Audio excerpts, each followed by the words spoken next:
Mega ఫ్యామిలీలో విభేదాలు, ముఖ్యంగా పవన్ చిరు.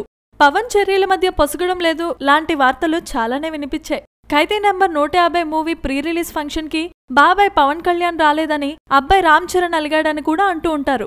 ఇలాంటివన్నీ రూమర్స్ అని ఎన్నిసార్లు చెప్పినా మళ్లీ కొత్తగా ఇంకోటి పుడుతూనే ఉంటుంది. ప్రస్తుతం గోదావరి జిల్లాలో షూటింగ్ జరుపుతున్న రామ్ చరణ్ అభిమానులతో రోజూ ముచ్చటిస్తూనే ఉన్నాడు.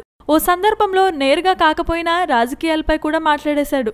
మీరందరూ బాబాయ్కి అండగా ఉండండి, రాజకీయమైనా మరెందులో అయినా మీ అందరి మద్దతు బాబాయ్కే ఉండాలి అంటూ చెర్రీ చేసిన కామెంట్స్ అందరికీ ఆసక్తిని కలిగిస్తున్నాయి. అందరినీ అలర్ట్ చేశాయి కూడా.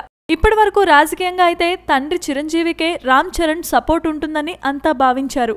కాంగ్రెస్ లో ఉన్న చిరుకు చెర్రీ మద్దతు ఎక్స్పెక్ట్ చేశారు. కానీ రామ్ చరణ్ మాత్రం అభిమానులకు బాబాయ్కే మద్దతుగా ఉండాలని కోరాడు. ఇప్పటికే మెగా బ్రదర్ నాగబాబు కూడా పవన్ కి ఓపెన్ గానే మద్దతు పలికాడు. ఇప్పుడు రామ్ చరణ్ కూడా తోడవడంతో రాజకీయంగా ఆయనకు ఫ్యామిలీ నుంచి సపోర్ట్ ఉందనే విషయం ఇట్టే అర్థమైపోతోంది.